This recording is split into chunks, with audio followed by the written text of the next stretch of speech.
After teaching deep emotional intelligence workshop for over 35 years, Matt has touched thousand through his humor, wisdom, and loving insights. Most people have never had the concept of being smart with our heart, mind, and feeling. So Matt has made it his mission to share EQ with as many people as possible. People are dying quite literally to know what we know about EQ. Understanding and managing our inner world is no longer just a nice to have skill. It is a self-urgent need to have survival coping skills that must be made available to all ages and education level from preschool to PhD.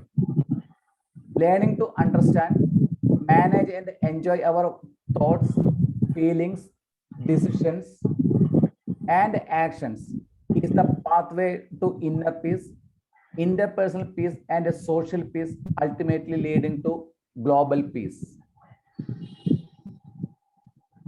Mr. Matt was explored one of the most relevant and practical subjects there is, the last great adventure on earth, our journey into thoughts, our own inner world, and then let's share what we know with the many of who do not know. So warm welcome to Mr. Matt. Now the platform is yours.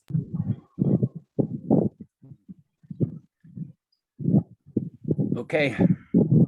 All right. Well, yes. Welcome everybody. Thank you for having me. Appreciate Jayan and Prit inviting me to speak on this very, very important subject. We were going to be, I'd like this to be a little more interactive than just me lecturing. So if you'd like to put comments or questions into the chat, feel free. If you would keep yourself muted while I'm talking, but you can unmute if you have a question, maybe raise your hand. Down in reactions, down in the bottom, you can raise your hand and I'll be happy to stop and talk to you. So we're talking about suicide prevention, one of the most critical subjects there is, one of the more serious subjects. But the good news is that we have good news. The good news is we have good news. In my opinion, one of the best alternatives to suicide is to learn about what's going on inside of us, learning about how we function, our inner world, our thoughts, our feelings, our actions, our values, etc., and knowing about ourselves. Unfortunately, we don't learn very much of that in schools. We're starting to, but most of you, when you went to school, when I went to school, did not learn much about how our inner world functions. And our parents didn't teach us because they didn't know. Our teachers didn't really teach us because they didn't have time and it wasn't part of the curriculum, and we don't do standardized testing on emotions, that sort of thing. And we sure as heck better not do emotions or feelings at work, right? So how do we learn this stuff? How do we learn it? Nobody talks about it. Nobody focuses on it. Nobody trains us how to do it. And so most of us who are fairly good at our emotions are kind of figured it out on our own. We had to learn in what I call the school of hard knocks, which is a very painful way to learn things, and not very effective and not very efficient. Sometimes we get it, sometimes we don't. A lot of people go through their whole lives and never get it. As you know, there's a lot of problems going on right now. Some of the problems like domestic violence and child abuse and divorce and suicide are skyrocketing now, partly because of COVID. If you think about it, what we're doing is we are putting people in a room by themselves a lot of times, And so you're stuck with just your thoughts and your feelings, and that's it. And if you don't know how to manage them, it can be incredibly painful way to go. Terrible life. And a lot of people are, unfortunately, a lot of young people especially are opting out. They're saying, I'm not going to do this. I'm not going to, I can't do it. I won't do it. I'm not staying this way. This is too painful. A lot of people, from what we have been finding, is that people don't actually want to end their life. They want to end their pain. They want to end their pain, and they don't know how. So off they go. So it's a very sad situation. In the United States, if the worst people, we put them in jail, and the worst of them that can't even get along in jail, they put them in a thing called solitary confinement. That's the worst punishment besides actual doing away with the person. It's the worst punishment is to put somebody in a room by themselves and stay there. Well, in criminal world, that is called solitary confinement. In COVID's world, it's called lockdown. And so we are putting people in the very worst situation that imaginable, in a way, and it's not going very well. And for a lot of reasons, it's not going well. We are very social people. We are social creatures. We like to be around other people. We need to connect with people. And if you put us off by ourselves, then a lot of times it does not go well at all. So I'm not, I don't have a lot of degrees. A lot of you are probably more formally trained than I am. I'm not all that smart IQ wise, actually. However, I do have a fair amount of experience, as Diane mentioned. I have been teaching this for 35 years now or so. And so we have a fair amount of experience, and have talked to a lot of people, and we've tried different things. And what I'd like to share with you is some of the things that have worked well for me personally, and for us. I don't mind sharing more about myself. If you guys have questions or anything like that, I won't go into a lot of boring details, but we have been teaching this for a while. And so I'm going to share with you what works. If it works for you, great. If it doesn't, discard it. It's okay. Some of it's proven, some of it's not. And we'll do our best to get through this life thing together. Okay. So if there's any questions or comments, go ahead and put them in the chat now, or raise your hand and we'll talk to you. Otherwise, I'll go ahead and get started on PowerPoint. We've got about an hour or so. And I'd like to be, like I said, a little more interactive if we could. And if not, I'll just keep talking because I've got tons of slides. I always have too much. Emotional intelligence is not complicated. It's not particularly complicated. It's actually fairly simple. However, it's also very difficult, meaning it's painful and hard sometimes. In fact, it can be some of the hardest things we ever do, literally, is dealing with our big pain and our big fears and our big anger and our big sadness. That it's very, very difficult. And dealing with other people and managing our personal power and our insides can be quite difficult. Again, it's very simple. Like if you're sad, let yourself cry and you'll feel better. Pretty simple, right? Well, how easy is that? It's hard sometimes. And so I have tons of information. There is so much to emotional intelligence, so much that you probably never heard of before. And so I could do, hundreds and hundreds of slides, but we don't have time for that. So I'm going to pick the best. So I've tried to pick the best ones for you to give you an idea how it works. I'd like you to, at the end, to be able to take away from this is some hope and some maybe excitement about that there is some possibilities, that there's alternatives to living in pain, and that you will be inspired to learn more about it, learn more about you, learn more about people, learn more about what's going on inside and how to manage that emotionally.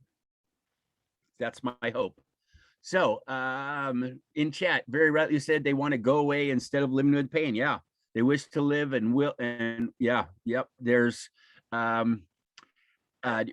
most people don't want to die. They don't want to leave. They just want to get out of the pain, and they don't know how. I talked to someone yesterday about that, who was fairly suicidal yesterday, and he told me those exact words, and he said, if I only knew how, it would be a whole different story. But no one teaches me how. No one is. I don't have the support that I need. That sort of thing. And so we're trying to change that. I'm encouraged to with the World Suicide Prevention Day that we are bringing attention to this subject, and that more and more people are talking about it, and that there's more and more information on it, and we're getting better at it. But we got a long way to go. We got a long way to go. So anything else? I'm going to go ahead and share my screen. Here we go. Jan, give me thumbs up. You can see. Yes, sir. We're good. Yes. Okay, good. Excellent. All right.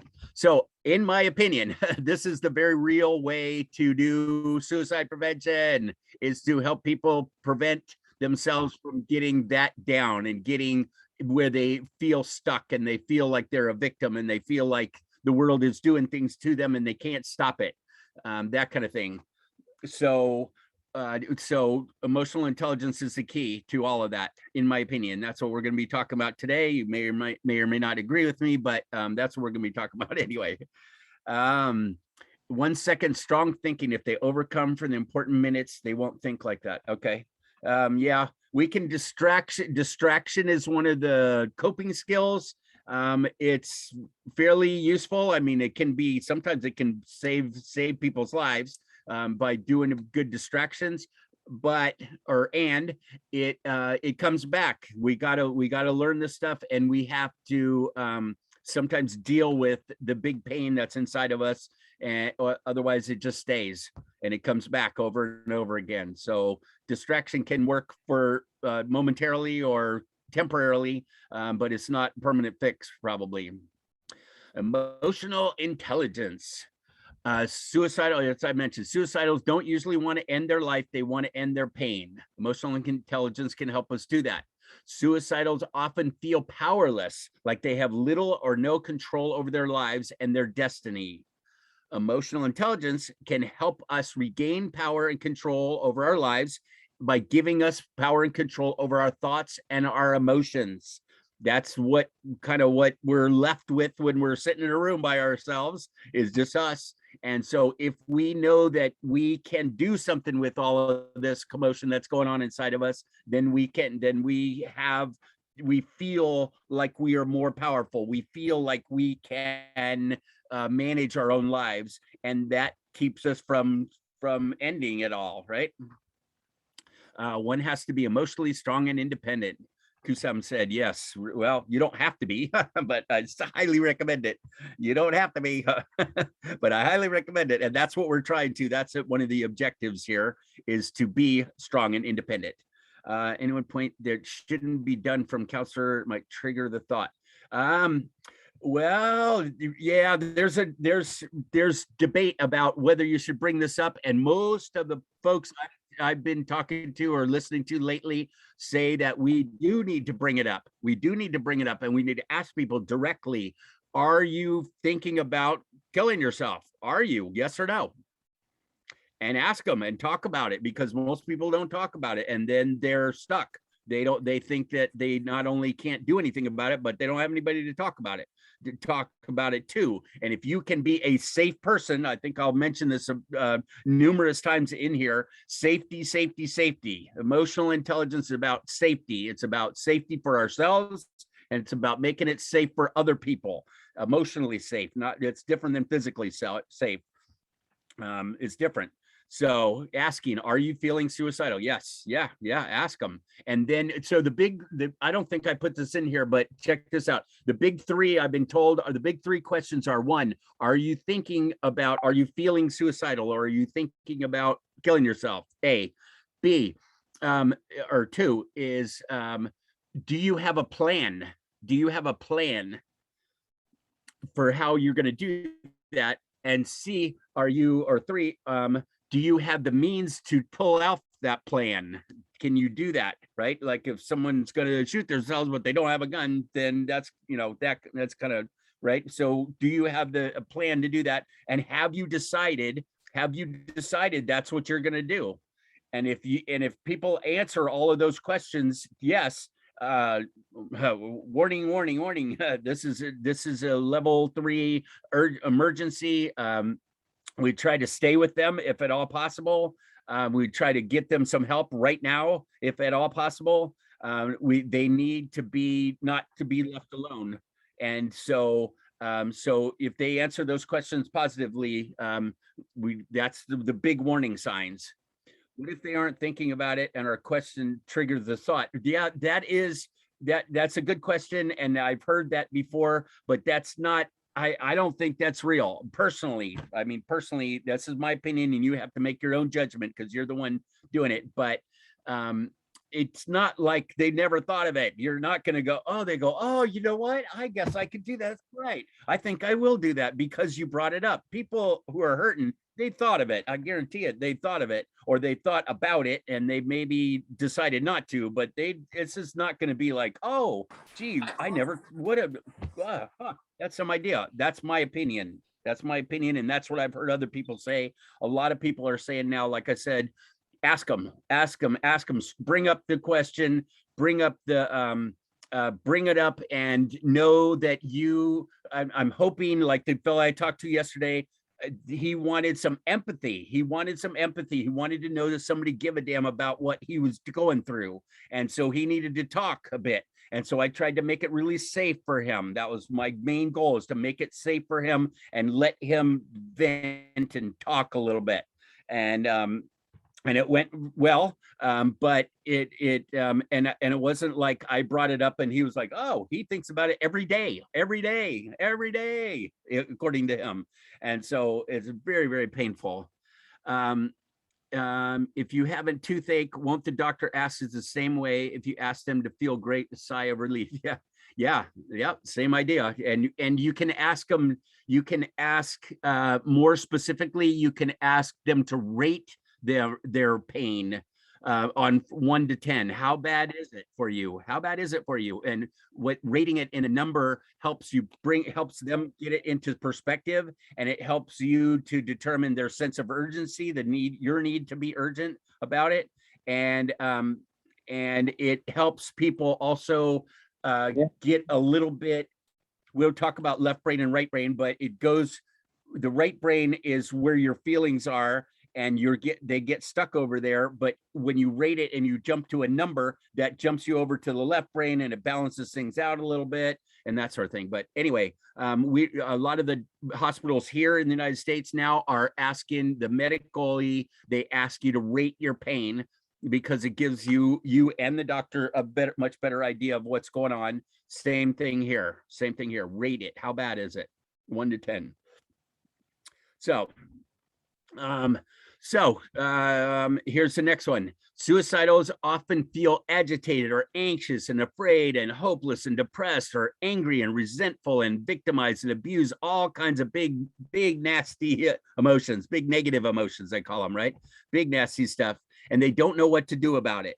Well, emotional intelligence can help them deal with their thoughts and their emotions so they can understand them, accept them, release them, manage them powerfully and responsibly.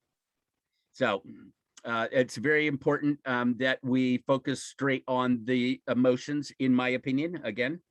So because emotions matter, they do a lot. In fact, most people that I talk to, they find that emotions matter a whole lot more than they thought they did. Our culture, your culture, and ours both kind of diminish the emotions and feelings, We're like, go to the intellect, go to your cognitive side. I don't want to hear about what's not going well for you that you're upset about. They don't want to hear about it. They don't want to talk about it. But what we found is exactly the opposite, is that that's exactly what people need to talk about and want to talk about. And if you can put some importance and some validity onto our feelings and emotions, it helps us very much in the mental health area. As far as mental health goes, mental health has a kind of a negative connotation to it. It assumes that you're a mess, kind of. And so we're calling it positive mental health, which means that not only can you you can do better, like positive psychology. Positive psychology was, that term, right? And the thoughts. Well, what positive psychology is about is that many years, the psychology profession and therapeutic professions were, the main goal was when people were hurting, when they went down, was to get them back up to normal. So that's basically going from negative to zero, right? And in positive psychology, they determined, or they realized, that not only we can do better. Bottom line, we can do better. You don't have to go just from negative to zero. We can do better than that by learning about ourselves and learning about how we work inside. We can actually, and by watching people who are good at dealing with their emotions, by watching people who are successful and asking them and finding out what's real for you. How did you do that? We can go from negative to up to normal, and even better than that. Another, I don't think I put a slide in here about that, but you know about PTSD, right? PTSD, post-traumatic stress disorder, right? Everybody knows those initials. Well, there's another one called PTSG, which is, instead of post-traumatic stress disorder, it's post-traumatic stress growth. And what the concept there is that you can actually do better. You can do better even though you've had pain, even though you're hurting, even though you've even have trauma in your life. You can actually learn from that and end up better off than you were before. It's kind of a bizarre thought. It's kind of like positive psychology, but it's working. And why not? I mean, why not? Why not think that instead of I can get back to just being okay, what if I could be awesome? What if I could be great? What if, even though this stuff has happened to me, because it already happened, right? It already happened. So learn to deal with it in ways that work for you and that are positive, and that make you more powerful and stronger, not less. How do we stop the suicidal thoughts due to unbearable physical body pain? Yeah, wow, that's a tough one. That's a tough one. Illness or surgery or something like that. How do we deal with that? I think that's a fascinating subject myself. I'd like to do some more research on that. Is what do we do with our emotions when we're in physical pain? Just exactly your question. What do we do with them? It's kind of similar. And I'll talk more about it in a minute, but that's a really good question. And I don't have we'll do this and you're all set. But I do know that managing our inside and knowing ourselves inwardly can help us deal with our thoughts and our feelings about the pain. And what do you do with it? So that is a very tough one. And I'm personally, I'm in pain fairly often, and so I get to work on that. I get to practice, right? I get to practice. So anyway, I have cancer right now. I have it's called multiple myeloma, which is I'm getting emotional here talking about it. It's called multiple myeloma is bone marrow cancer.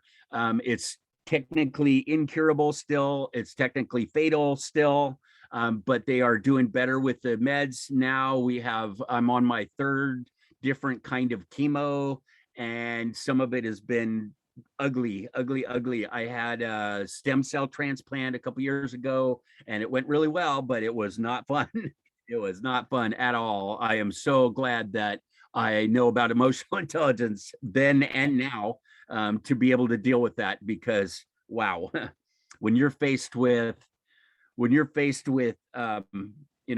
going to be here or not, and you wake up and you're like, well, let's see how much longer I've got here. Um, it brings some perspective to things. And it's very, for me, I'm using it as a motivator. That's why I'm sitting here right now. And that's why Diana and Prit and I have joined up together. We have a nonprofit, and we're trying to spread this information to everybody who will listen, because most people do not know about how to deal with their emotions. And I want to teach as best I can while I can. So we'll see how that goes. I'm not blowing it off. I'm trying not to cry right this second. So it's a real thing. It's a real thing. And that is a real question. So we'll keep talking about that. So emotional intelligence, what is it? It's about being smarter with our thoughts and our feelings. Well, most people I've found do not have never even considered that you can actually be smarter about your feelings. What? I'm like, yeah, your fear and your anger and your sadness and stuff like that, you can deal with that and you can be smart about that. And like, what? Really? I've had some people where I always ask people, have you ever heard of emotional intelligence? And they're like, no. What do you think that is? And it's a really great conversation starter or deepener. I've had people go, emotional intelligence? And I go, yeah, just being smart. And they're like, oh, what a great idea. I've had people, I think it's changed their life just by asking that question, because they never thought of it before that you could even do that. So ask people and share about that. We can't not think, and we can't not feel. And so I highly recommend we get better at both of those. We get really good at both of those, right? Got some nice comments in the chat. Thank you very much. I appreciate it. So there's a couple of components to EQ. Notice it says SEL/EQ. SEL and EQ are basically the same thing, in my opinion, in my world. EQ, EI, SEL. SEL is social emotional learning. That's what EQ is called in schools, in academia. It's called SEL in most schools in your country and ours. And so you'll see that term again. And I hope that you'll see it a lot, because that's what our nonprofit is about, is getting SEL and EQ training into schools worldwide, because we deserve to know this stuff. Kids need to know this. We all need to know this stuff, and we don't. And that's a bad thing. And it's not taught. And for me, I was very disappointed. I went all the way through college, and I was very disappointed with my education, because I learned a lot of cool stuff. But I didn't learn about me. I still didn't know going out of college. And I'm like, I still don't know how to deal with me. Still don't know what's going on inside. And, I just like, this is crazy. This is wrong. Actually, it's wrong that we're not taught this stuff in school. So we're making a big deal out of it. And the cool part is that in schools, people, the teachers and the schools know that they want it. They know that they need it, and they know that they want it. They don't necessarily have the time to do it. They don't have the money to do it, that sort of thing. But they know that it's needed, and they know that people and kids need to learn this stuff. So that's a cool thing. That's a cool. So there's self-management here. Well, self-awareness is first. I should have they put this backwards. Self-awareness is first. Awareness has got to be first, right? You can't do anything until you're aware, right? You can't I don't know what you're talking about. Oh, now I know what you're talking about. Then you can do something with it, right? So self-awareness is always first. Then self-management. Once you're aware, what are you going to do with it? What are you going to do with yourself now that you know, okay, that is fear, or that is anger, or that is sadness kind of thing. What do we do with that? Well, that's self-management. So those are two parts of SEL and EQ. next one is social awareness, which means that I am aware of you and I'm aware of people and I'm aware of others, and people, their thoughts and their feelings are just as important to them as mine are to me. How about that? So I can be aware about that.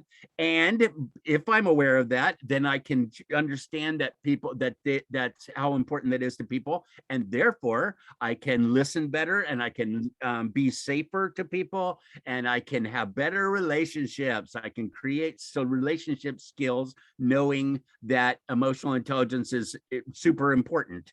I'm getting, funny, but people like that when you listen to them. People like it when you make it safe, when you ask them what's going on and you actually give a damn about the answer. People like that, strangely enough. And so it really helps your relationships, I have found. And if you don't care, you will probably not have too many relationships. So relationship skills is another part of that. And then the last one is responsible decision making, which is back to you again. And that's about, I'll talk about that in a minute, but basically it's taking into account our thoughts and our feelings both. So the way that looks is when you're making a decision, does it make sense logically on our left brain? Does it make sense? And does it feel good? Does it feel right? Does it feel good? So we're doing logic and emotion at the same time. A lot of people argue about, oh, this is better, or this is more important. I don't buy any of that. I think it is equal. I think they're balanced. Balance is the key to this whole thing. And I've got some slides on this in a minute, but if we can take into account both sides of our brain, then we can do some wonderful things with our lives. So balance. It's not one is more important than the other. If like, for example, the IQ part of it, the intellectual part of it, the medical technologies, we are fantastic at medical technologies. It's incredible what some of the new chemos and medicine that is available to us now, because we're super smart in that area. And saved my fanny, or literally. So that's a cool thing. That's a good thing. I'm just saying, bring your emotional skills up with it. So we are, oh boy, I'm in trouble. I'm on the 9th slide out of 59 slides. I'm in trouble here. So yikes. EQ studying of you and me and we. It's kind of a big study. I call it a meta-analysis. It's me studying me. It's you studying you. It's a metacognition, which means we're thinking about what we're thinking about. And meta emotion, I think that's the real word, is feeling about what we feel about. How do you feel about how you feel?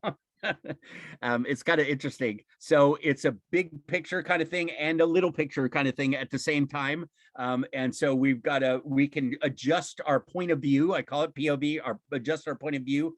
And the big picture, how's this going? In right this minute, right this second, how's it going? Right. And you can adjust in there. It's not a either or, it's a whole continuum. So here's the point of this whole thing. If you don't take anything away from this talk, take this one point, please. And that is that your thoughts and your feelings and your actions are yours. I call it emotional responsibility. They are yours.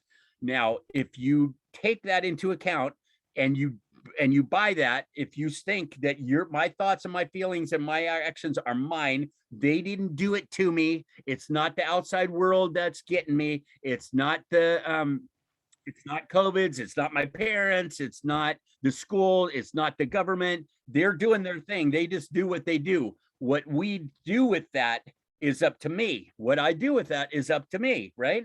So if I buy that, then I can have power and control over my life. Like I was saying earlier, one of the biggest alternatives to suicide is knowing that you have some power and control over your life, on your staying alive life, not whether you go or not, because we always have that decision. But anyway, if you don't buy this, if you think it was them that did it to you, if they made you angry or they hurt your feelings, they did it to me, then we become a whiner and a blamer and a victim, and it's yucky. It goes downhill pretty quickly. So if you take nothing else from this, please, please, please try it on at least, that every one of your thoughts and every one of your feelings and every emotion and every action that you take is yours, and you decided, and you get to choose, and you get to choose. That's one of the beautiful things about emotional intelligence.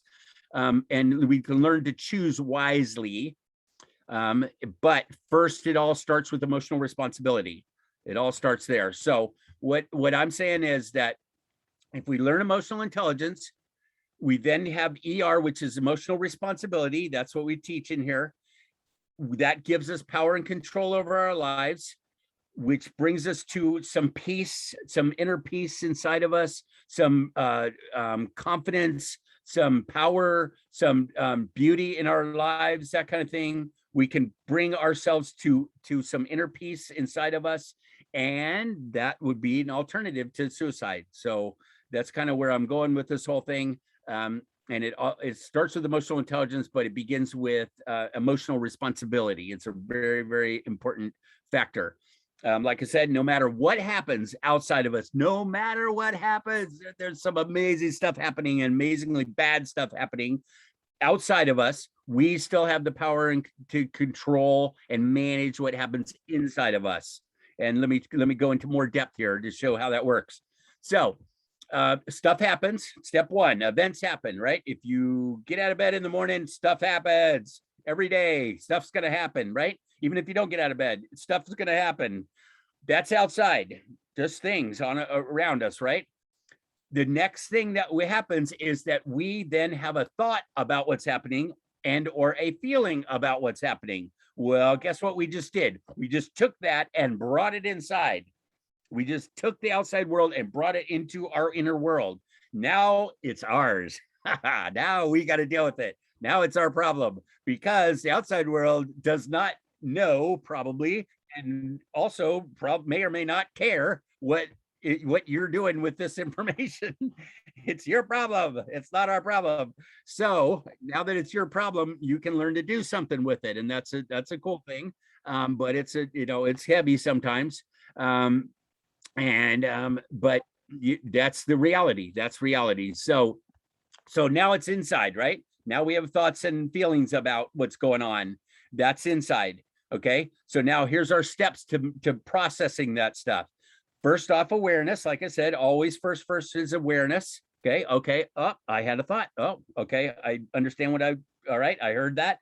Oh, I had a feeling about that. And we are aware of ourselves. It's consciousness. It's mindfulness. It's character development. It's knowing what's going on inside and just being aware of it. Open your eyes, or even though it's inside, it's not your eyes. It's kind of weird, but being aware of your inner self. So your inner world, what's going on. Second, this seems kind of silly, but it's really, really important, is a thing called acceptance. Acceptance, meaning that we try not to judge too much about what we're thinking and feeling.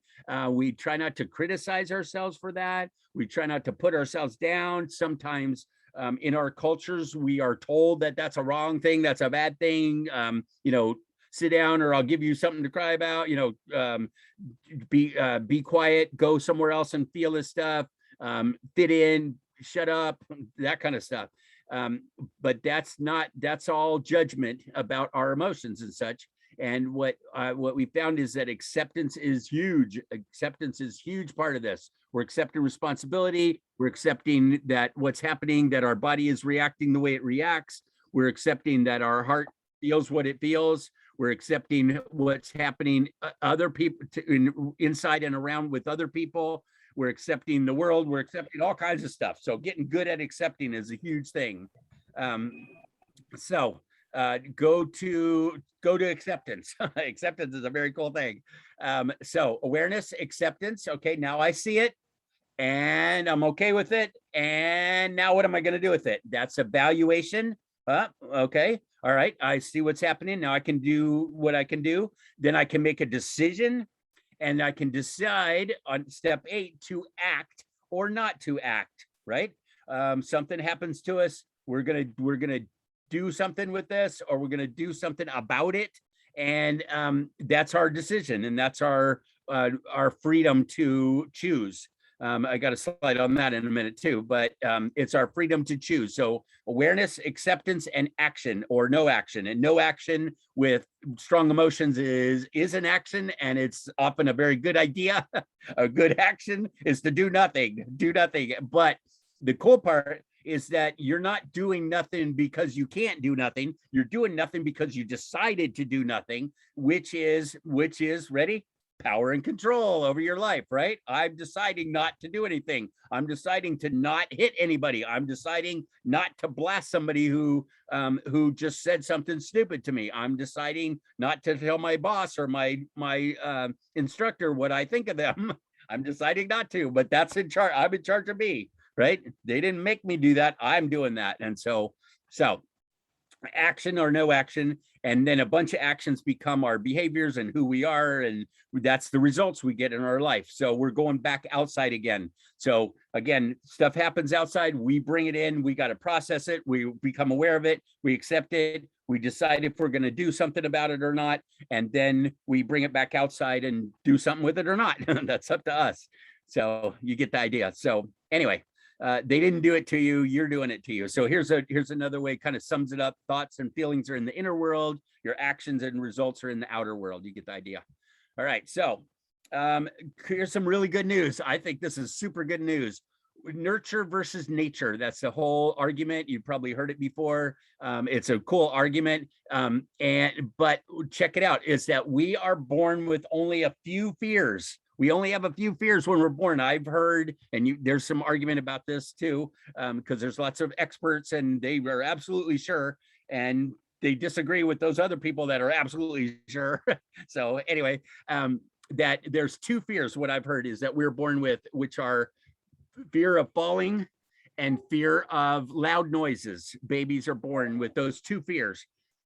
Okay, so that's good news. You know why? That means that all of your other fears,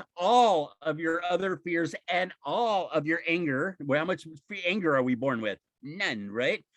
So all of those are made up. We made them up as we went along. They're ours. We made them up. We decided these things. We decided these things as children, probably. And therefore we can adjust those things. That's good news. If it's my fault, if it's up to me, if I created it, then I can uncreate it. I can unlearn it, which is a weird word, but I can unlearn things and I can do things differently because I wasn't born that way. I made it up on my own. So the objective here, those are some of the tools. The objective is peace. Do you believe that that in managing our thoughts and our feelings and our emotions, can this lead to inner peace? Can it? Put it in the chat if you want. Do you think that this follows? Can us managing our inner world lead to inner peace? Can it? What do you think?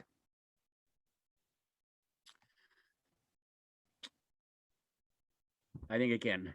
Inner peace begins the moment you choose not to allow another person or event to control your emotions. Isn't that cool? That means I am in charge. I am a control freak. I'm okay with it. I like it. in this particular context. I want to be in charge of me. I want to be in charge of me bad. So we are teaching 3 different types of peace. There's inner peace, just me. There's interpersonal peace between me and you. And then there's social peace, which is all of us together. And we're practicing that as we speak. We are being socially peaceful as we speak, right? Everybody seems to be getting along, right, so far. But to yeses. And no, there aren't any arguments or fighting or any of that stuff. So we're getting along. It's pretty neat. So we're doing social peace right now. And the theory is that if enough of us can learn how to be peaceful on the inside and create peace around us, that maybe, just maybe, we can have global peace someday and everybody can get along. We'll see. Managing the most difficult part. Yeah. Yep. Yep. It is indeed. But we can, so with emotional intelligence, we can think better thoughts. We can believe better beliefs. That's another big part of this. We can feel better feelings. Can you guys hear me? Somebody's saying that there's Yes, not audible. Yes, sir. Sound is okay. Good. Okay, good. Thanks. Sorry, network Dr. problem. Yeah. So we can make better decisions, we can take better actions, we can get better results, we can live a better life. All bottom line, no suicide, no suicides.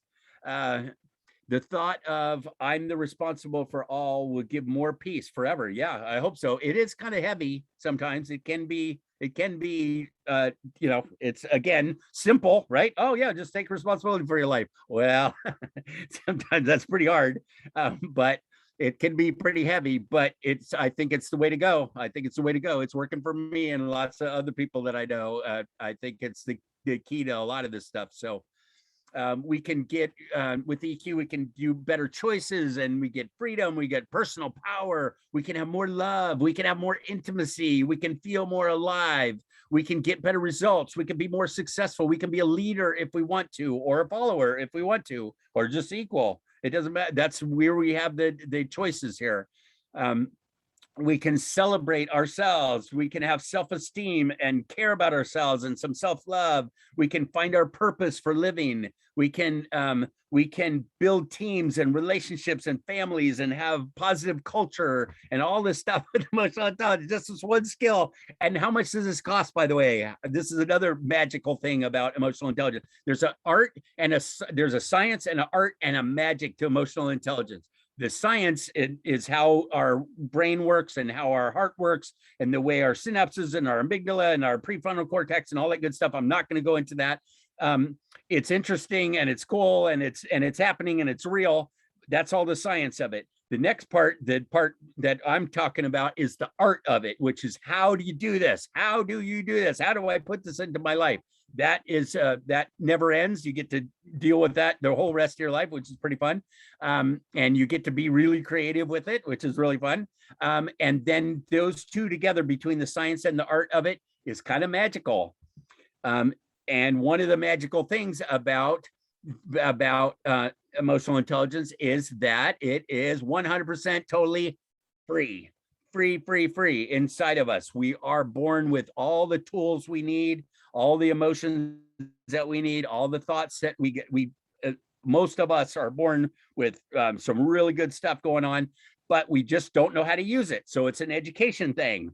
It's an education thing. It's a knowledge thing. It's a skill development thing. It's learning about the language and the skills and the competencies, they're calling it, which are, you know, ability to do certain things. So that's all just learning, and all of that stuff is free. So, so here we go. This is kind of fun slide. I like this one about the symptoms of inner peace, like loss of interest in judging others, loss of interest in judging yourself, loss of interest in conflict and worry and that kind of thing. This is kind of cool slide. And I can offer the PowerPoint afterward if you want. We can do better. We can do better with positive mental health. So the basic things that we deal with are our thoughts, feelings, and actions. Those are the basic big three. It's actually thoughts, feelings, decisions, and actions. If you want to, we make a decision before we act based on our thoughts and our feelings. And so it's actually thought, feeling, decision, action, but you get the idea. This just a side note, I'll put it in the chat, but this comes from 6seconds.org. Boom. They are the largest EQ trainer in the world. This is one of their graphics. They have lots and lots of them. They have tons of training. They have assessments. They have tools. They have certifications, on and on and on. They have some great stuff. So if you want to learn more about this, I'd suggest one of the things is I suggest going and checking out 6seconds.org. The reason it's called 6 seconds is because our emotions, when we have a big emotion, it goes up and it takes about 6 seconds to settle back down. That's it. That's it. Kind of like the counting to 10 thing. When you have real strong emotions, if you cannot react and probably keep your mouth shut for a couple of seconds and it settles back down, you can go from where it's really high emotion and no logic to back balanced again, where you go, okay, what do I actually want to do here? How do I want to handle this? Not just reacting. We're responding, not reacting. Responding means we put some thought into it and we're making some sense out of it. We're not just reacting like that, and that doesn't go well often. And sometimes with suicide, that is what happens. People go, you know what? This is just so bad. I'm just going to end it right now. And they're like, whoa, slow down. That's where the distraction works well. That's where it's really effective to have somebody there with you, that kind of thing, because reacting is sometimes can be permanent. It's a permanent solution to a temporary problem, and it's not a good thing.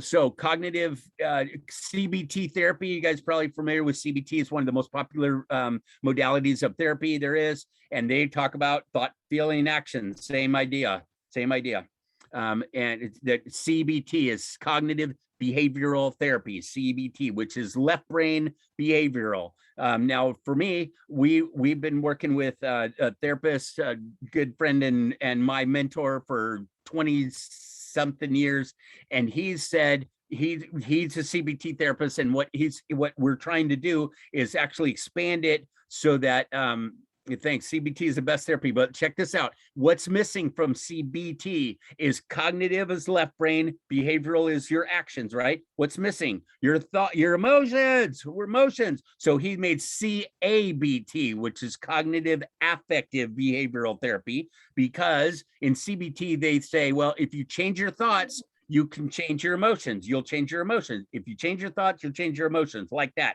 Well, that happens and it works a lot of the time, and sometimes it does not.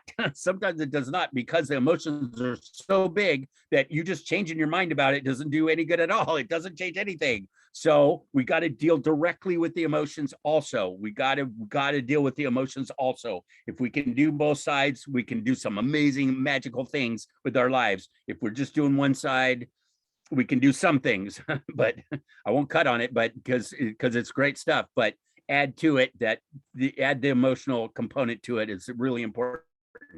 We're not taught this stuff in school, at home, at work, none of that. So what do? We just figured out on our own. We're trying to make friends between our head and our heart. We call it 6 seconds, call it head, heart, hand.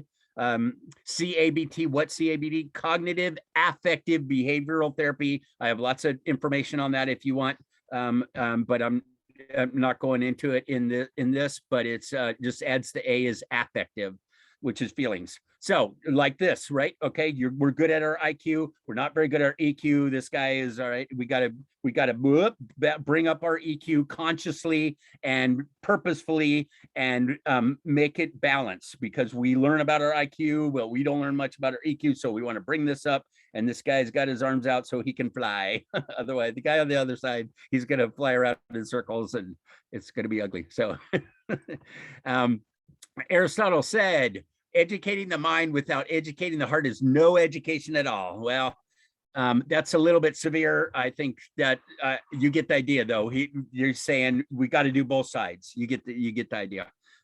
Here's an actual brain. Left and right brain. We do say this is cool. This is the left and right brain, a graphic of it. I like this one. Cognitive apathetic behavioral. No, it's not apathetic. It's affective. Apathetic is, yeah. Anyway, so left brain, right brain. This is a kind of a cool way to put it. Our left brain is logical, reasoning, our knowledge, and our step-by-step analytic side, which is great, right? We need that. That's what we learn to talk about in school.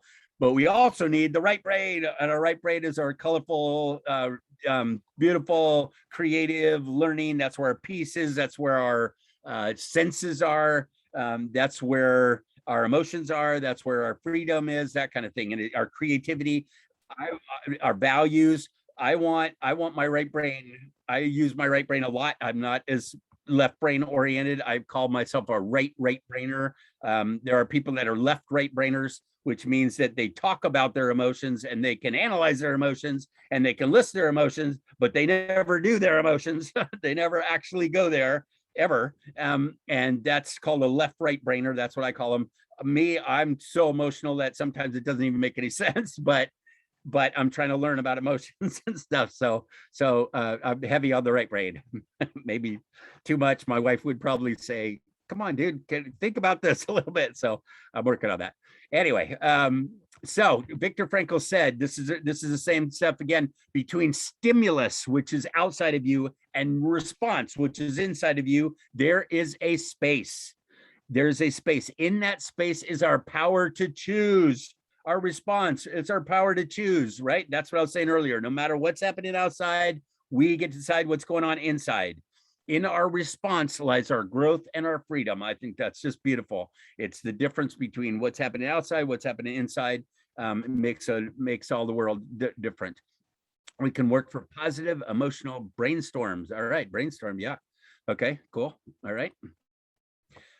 So this is both sides. Now, belief systems, feelings and emotions. You guys know about belief systems, I hope. If you don't, learn more about them, because they are running the show inside of you way more than you think they are. And belief systems, what they are generalized thoughts that we have, that we decided about our lives or about ourselves, that we carry with us, and they underlie sometimes everything we do, every single thing we do.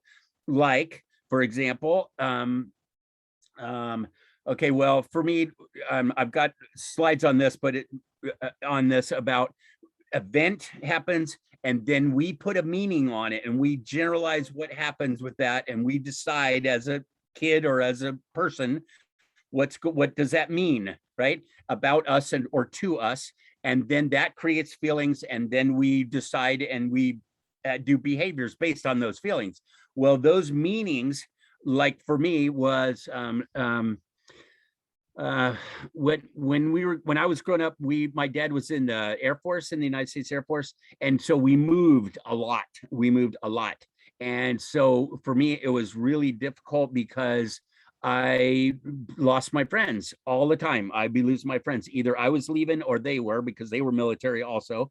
And so they're gone. And so the meaning that I put on that was not like, oh, my dad's in the military, so that makes sense, and everything's fine. That's not what I took from that. What I took from that was something's wrong with me. They're leaving me.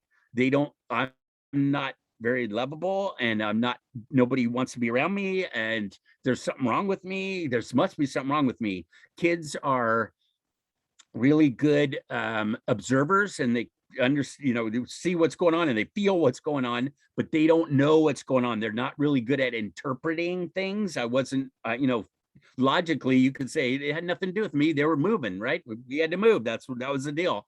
But that's not how I took it. And so a lot of times you'll find kids have irrational beliefs, and they're generalized, and stuff like, I am not lovable. That's a pretty big generalization, right? That's a huge generalization. I am not wanted, that kind of stuff. Life is scary. Life is unpredictable. Those big things. And I decided those things as a kid. I've done a lot of work on this now, but as a kid, I decided those things, and I pretty much lived like that for many, many years until they became aware. I became aware of them and accepted those, and took some action to try to modify those, and to look at that and deal with some of the emotions around that, and to be able to say, you know what, well, that was painful and that was hard, and sometimes they may have been leaving me, but most of the time they were just leaving. It didn't really mean anything about me, and it doesn't mean I'm unlovable. Maybe I could be, I don't know. So so at least I could entertain that thought without the big emotional, the big generalized belief system. So learn about your belief systems, take a look at them, write them down, and decide if you want to keep them or not, because a lot of generalizations, I like the joke of all generalizations are wrong. It's a joke, right? All generalizations are wrong. They're not all wrong, but what that means is that, when you've got these big things that you decided about, all that, maybe it's wrong, and I want it to be wrong. I want to be wrong about those things. So what we do with that is to make it more specific. This person might have left me, or this family, or we left as a family. We left. that's specific. So that was a problem, but it's not me, it's not life, it's not the world, it's just this specific thing. And so anyway, notice your generalizations and try to be more specific if you can, is the key to all that. Awareness, acceptance, action or not. What do you do about a problem? That's an action. What do you do with a problem? Oh, that's a different story. What do I do with this? Now I got a problem. What do I do with this? That's feelings and emotions. Notice the difference. It's a big deal. I've got a whole list of distinctions between, like, what's the difference in guilt and shame? What's the difference between I need to, and I want to, right? What's the difference between worry and concern? Right, a whole bunch of distinctions, I call them, and I think they're fun, and they bring up some great stuff to think about. So notice the difference between what do you do with something and what do you do about it. It's helpful to have a really strong vocabulary of words. It's really helpful to learn to have so many words to describe what's going on inside of you accurately, especially to yourself, but also to others. This little link, it's a free deal where they have 4,000 words in English language that are feeling-based words. And I think they're up to 5,000 or 6,000 now. It's been a little while since I've been on there, but it's a lot of words. But that's too many. I mean, it's helpful and it's be able to describe it. That's a lot. That's great. But it's also helpful to be able to sum it up. So I'm summing it up to this way. And again, a lot of experts disagree on what are the core emotions. These are the ones that work for me and that I've been trying to teach and use for myself. Is it fear or anger or sadness or some combination of those? If I can sum up whatever my issues are into one or three of those, then I can do something with them. If I can get good at those. In fact, check this out. If you can be good about if you can be really good about your biggest fears, your most powerful anger, and your deepest sadness, if you can handle those three items effectively and powerfully, there just isn't that much that life can throw at you that you can't handle. Check it out. It's pretty cool. So learn about your fear, your anger, and your sadness. Deal with those three things, because if you can deal with those, then you know what you get to do. If you can handle your negative emotions, you can risk more, you can be louder, you can have more fun, you can open your heart more. Another EQ skill is being able to open your heart or close your heart. That's up to me, right? How open I want to be with people, how let people in or let me out. You can take more risks, you can be more. I used to be real closed and quiet and shut down, and it took me a while, but I started going, you know what, I don't want to be this way. I'm doing this based on fear. I'm based on fear. I'm like, no, I don't want to be this way. And if things don't go well, I'll handle it. That's bottom line. I'll handle it. If I can deal with my fear and anger and sadness, then I'll handle whatever comes up, and off we go. And I'll go back to it again. So it's allowed me to do some pretty incredible things, because I feel like I can deal with my negative emotions and my internal conflicts, my negative thoughts. I can deal with both sides of those. Then I can do lots of cool stuff. Here's the big three positive feelings: joy, peace, and love. Turns out they're quite different, which is kind of interesting, because a lot of people are just, oh yeah, they're the same. Well, they're not. They're quite different. We had a fun thing, well, it wasn't funny at the time, but my wife and I had a little bit of a discussion about this, because I like joy. I'm big on joy, as you can see. I love things. I'm out there. I do stuff. I'm going all the time. I don't sleep very much. I go, because I like joy. She likes peace. It's a whole different deal. It's a whole different deal. And so she's like, what is wrong with you? You're a nut. And which is cool, but they're very different. So you get the idea. They're different. So check out which one is most important to you. Relationship skills, meanings. I talked about that. We don't react to people, events, or words. We react to what they mean to us. What do they mean about us, and what do they mean to us? And the good news is we choose the meanings. Men are disturbed not by things, but by the view they take of them. That's from 2,000 years ago. shoulds. I'm not gonna be careful of your generalities. I mentioned that before. Try to make them more specific. Try RPG is a cool thing that I came up with. Just kind of fun acronym for the RPG. This weapon that's here is the most powerful weapon you can carry in wartime. It's called a rocket propelled grenade launcher. It's a bad piece of equipment. Wow, you could do some serious destruction and carry it on your own. Well, that's the most powerful weapon we can carry in war. It turns out that RPG is also some of the most powerful things we can have in peace, and that is resilience, perseverance, and grit. And you guys know what grit is. This is gonna really be hard, and I'm gonna do it anyway. I can do this. I don't care. It doesn't matter that how hard it is. I can do this.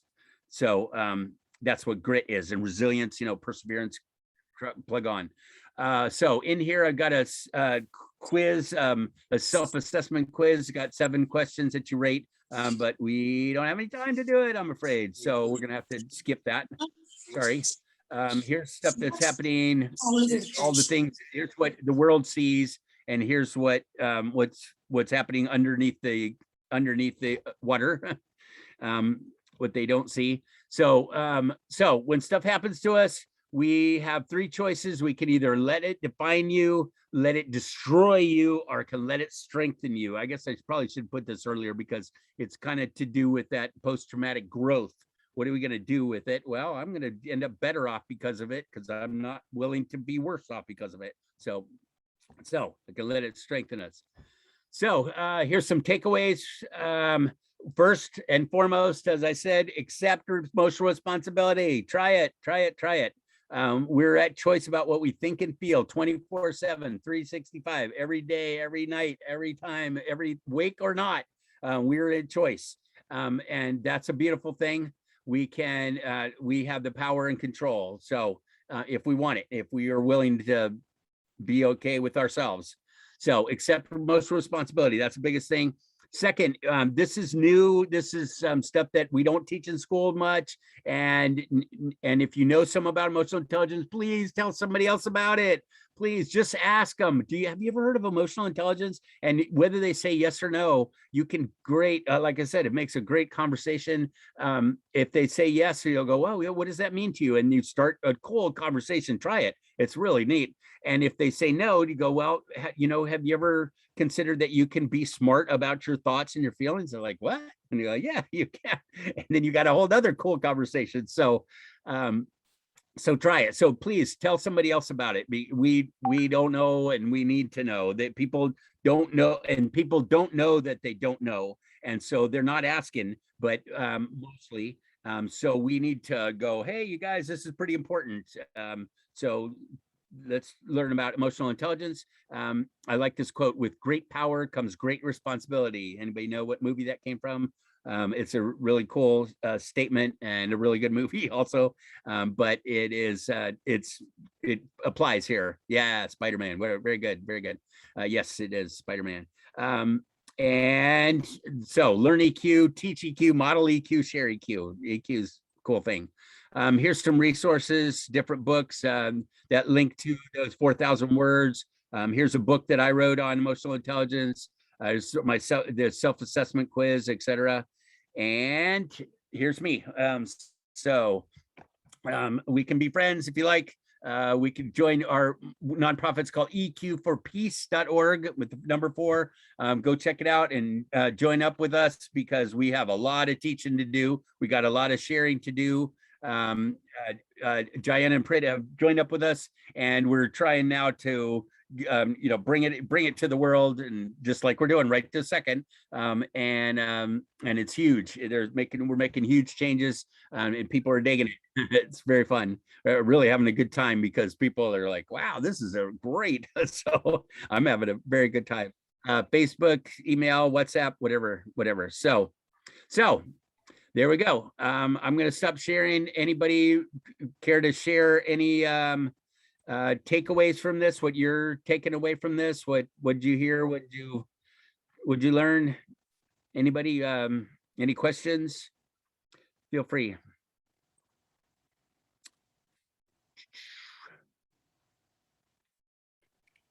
Yes, thank you for All right. sir. enlightened session. Participant, you have any question? You There's can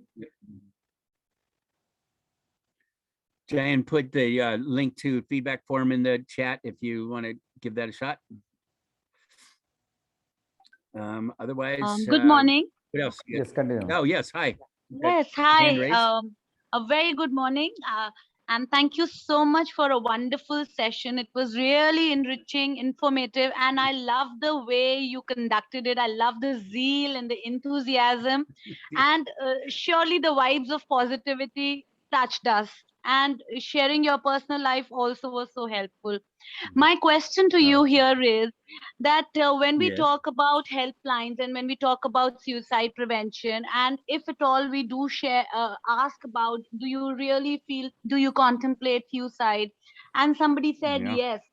I mean, and we are on a phone and it's a first call that, I mean, I have no rapport, I have nothing, and I get it.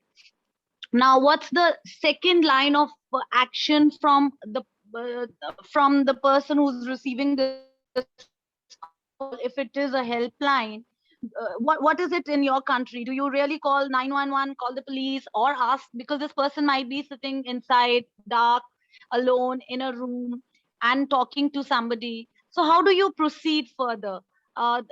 If you could just share some of your experiences. Thank you.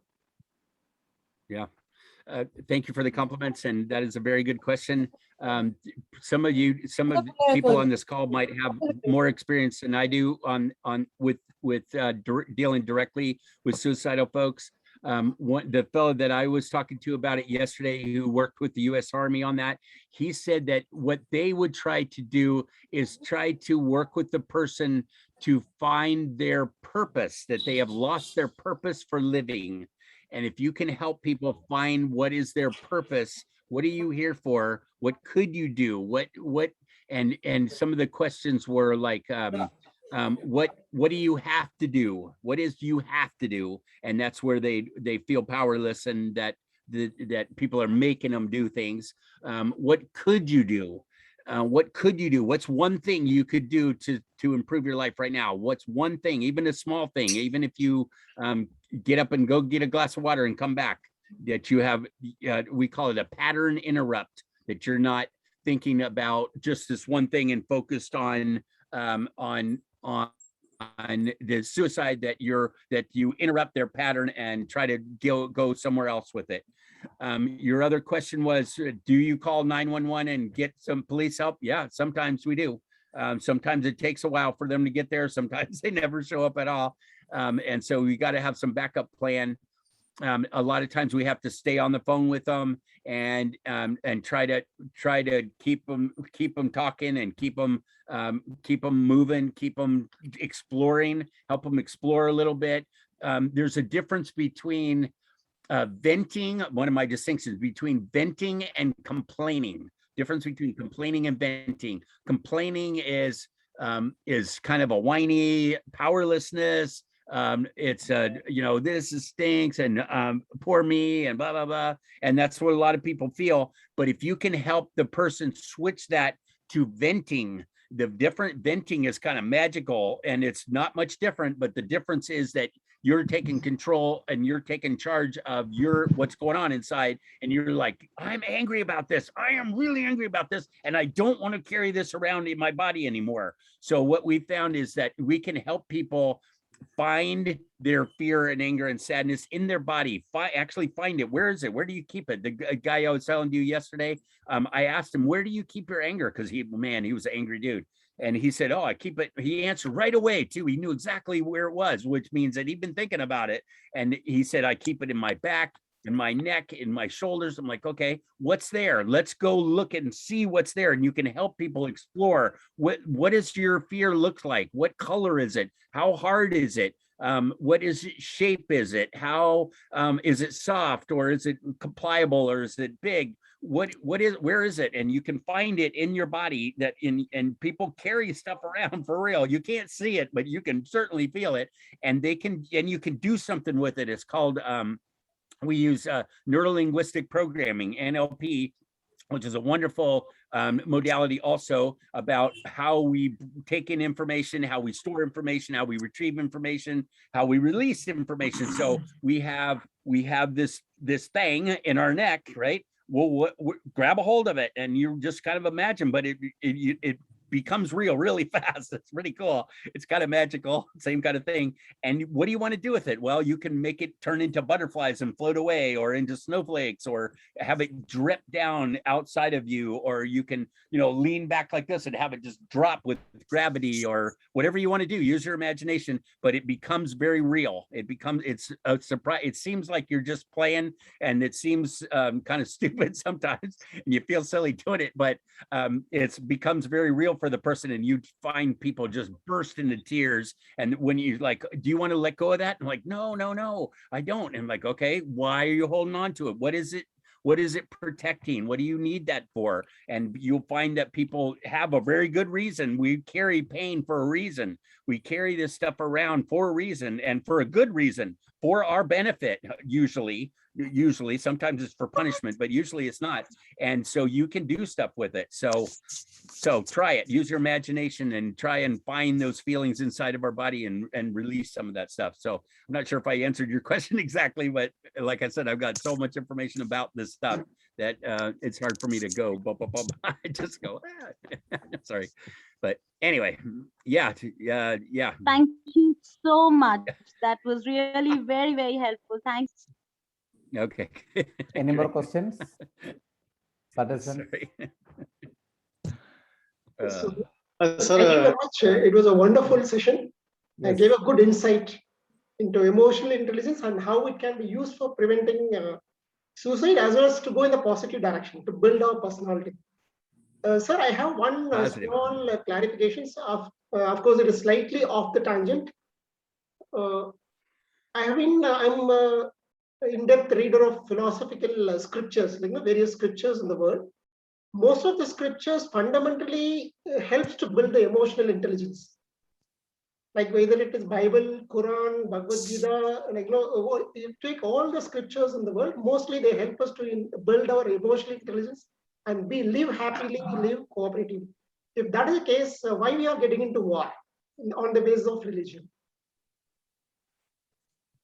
So I think I heard you say what scriptures are helpful for emotional intelligence. Is that right? Is that your question? Yes.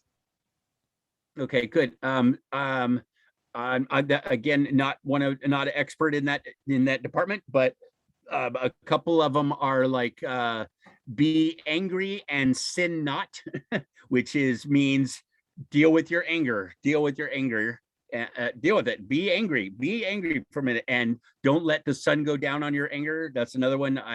Sometimes, it's nice to be able to get rid of all your anger before you go to bed, but I'm not sure that's always possible. Let's see. Anybody else? Anybody's help me out here? No, it's more. I can think of more if I wasn't put on the spot right now, but there's a bunch more that I could think of. I don't know. I'm sorry. I'm not coming up with them just right this second. Sorry. I think we read the scriptures for the sake of reading, not following them.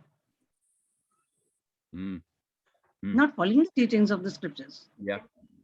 That is, we are fighting for the religious. Yeah. Sometimes that's true.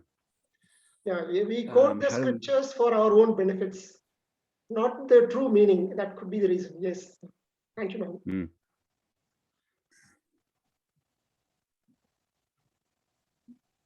Yes, any more questions?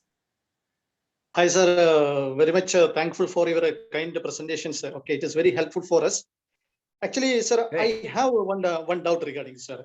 You have explained very nicely the part of IQ and EQ, and it should be biased properly, left side and right side, right? The brain. So the activities what we are getting from the childhood itself.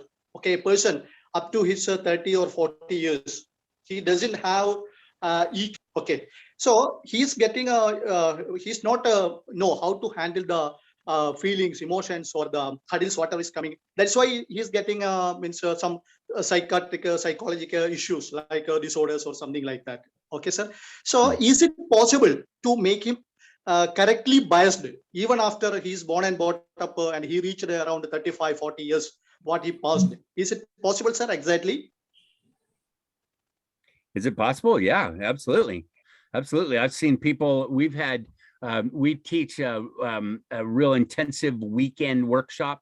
It's a Friday night, all day Saturday, all day Sunday. We had people, we've had ladies in there from in their 80s who've never been before, had no idea what we were talking about, and completely go, oh my, yes, you can change really fast. That's what another magical thing about emotional intelligence is, you can get this stuff, you get it, people get it really quickly and really profoundly, and start going, oh my, from all the way up to all the way down, even little kids. You go, oh, well, if you're having this feeling, what if you were to let your body feel that, and then you let it go out of your body, and they go, oh, okay, okay, as opposed to, you know, shut up and go to your room and you know, I'll give you something to cry about kind of stuff. If you let them explore their feelings, and one of the coolest exercises that teachers are finding is to do what's called a feelings check-in, which means that they go around the room and just go, they'll have like a poster of different feelings or different faces,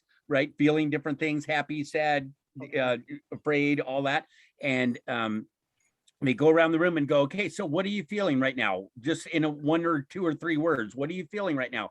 Bam, bam, bam, bam, go around the room, and wow, it's incredible. It goes, gives them awareness, it gives them acceptance, it gives them identification, it gives them separation, it gives them validation, it gives them connection, because you go, oh, I'm feeling angry, and so are 2 or 3 of the other people in the room. Huh. That's pretty cool. A, I'm not weird. B, I can deal with this. C, it's not that big a deal. I like to say it's not that big a deal because it's just a feeling. It's just a feeling, because especially with suicide and with, like, in the United States, you guys have probably heard, is that somebody gets mad and they start going around and shoot a bunch of people because they're mad. For real, we had a shooting, a mass shooting here in California, and a couple years ago at a fair, and the guy's shooting, and in between him shooting people, somebody yelled out, "Why are you doing this?" And he yelled back and said, "Because I'm angry." Is that how you deal with your anger? Is that how you deal with your anger? No, it's not. And it's just a feeling. You can be angry and not shoot anybody, including yourself. And so anyway, you get the idea. So if we can just identify awareness, acceptance, action on our feelings, and be able to identify and accept them without doing any big drama and big, huge actions because of it, then we can function way better. So again, I don't know if I answer your question. I go off. Yeah, it's okay, sir. It's okay. But yeah, it's okay. Yeah. Thank you. Sorry. Yeah. Yes. Yeah. Any more questions, participant side? I could go on all day long. The PowerPoint I grabbed that out of had 175 slides in it, and that's not all of them. So much to it. It's really interesting. I think it's fascinating. There's no possible way we can learn everything there is to know about feelings, in my opinion. There's no way. Just like computers, you can't learn everything there is to know about them. You just forget it. There's no way. But it's still fascinating.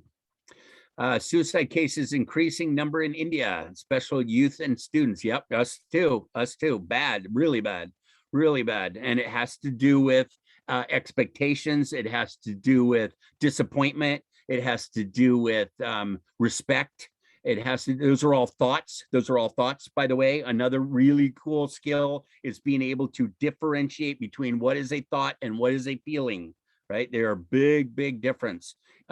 When you have a turmoil and you have a conflict in your mind, and you have thoughts that I believe this one and I believe it's opposite at the same time, those are thoughts, right? And they create confusion, they create anxiety, they create stress. And so differentiating between a thought and a feeling really helps just in itself. but then being able to deal with some of those and knowing that our thoughts create our feelings for the most part. Again, some people would disagree with me, but I found that most of the time, your thoughts create your feelings. If I think I'm safe, I'm going to feel lots of good stuff. If I think I'm not safe, I'm going to feel a lot of different stuff, right? Thought, feeling, and it goes in that order. And the good news is that we can change what we're thinking. We can't just magically poof, they're all better, but we can say, you know what, I didn't like that thought. You know what, I don't care for that thought. I'm going to have a different thought. I'm going to make a different thought. We consciously choose what we think a lot. In school, we do it. We do it at work all the time. We consciously choose our thoughts. So if we have a thought we don't like, we can go, well, you know, I didn't like that. You become aware of it and accept it, and then go, you know, my action is going to be, I'm going to think a different thought. I don't like it. I didn't like it. It's not working for me, or it doesn't feel good. I'm going to change it. And we can train ourselves to think and therefore feel different. Beautiful thing. No charge. So I am inviting Professor Sangeeta Kadir for the vote of thanks. Ma'am, please. Very good morning to everyone. This is Sangeeta from the American College, Hello. Department of Psychology. Hello. I'm very thankful to the resource person, Mr. Matt, who has provided very brief insight, and it was enriching our knowledge about suicide and its causes and its prevention. And today, I feel it is my pleasure and privilege to attend this session. And I'm very thankful to the participants and the organizers, and my special thanks to the guest expert, Mr. Matt. Thank you once again. Thank you very much, sir, for your wonderful session. It was highly informative to us, and it has created a great insight to us regarding suicide prevention. And we expect the same cooperation and your knowledge sharing in future also. Thank you. Thank you so much, sir. Thank you, ma'am. Thank you, Sangeeta. That was very sweet. Very nice. Okay. Thanks. It's an honor to be here. It's one of my mission in life is to be able, especially since I got diagnosed, has been to spread the word as fast and as wide as I can. And it's working pretty well, but it makes me feel good. And thank you for validating that that's working. That's working. Hi, What Mr. I Matt. like is talking to you guys.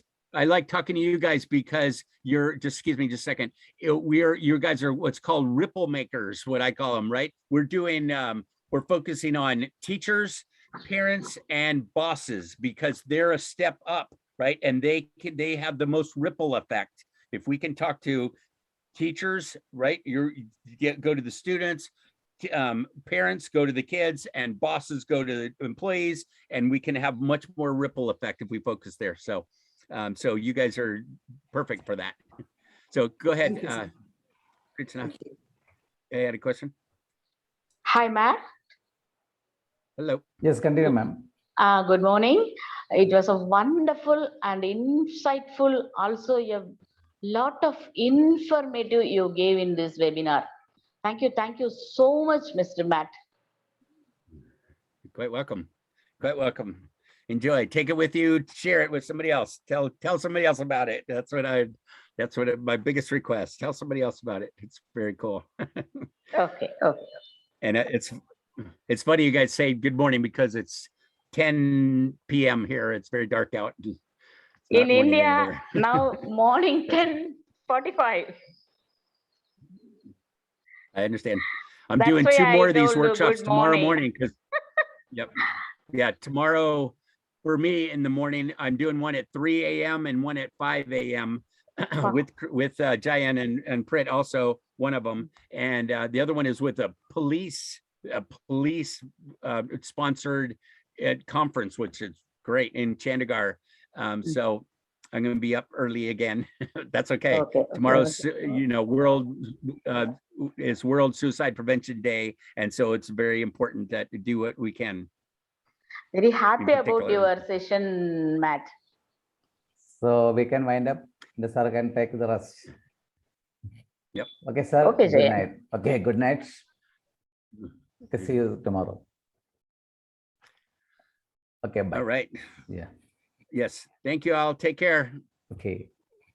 It's wonderful. I'm sure I'd appreciate meeting you guys and great questions and such. So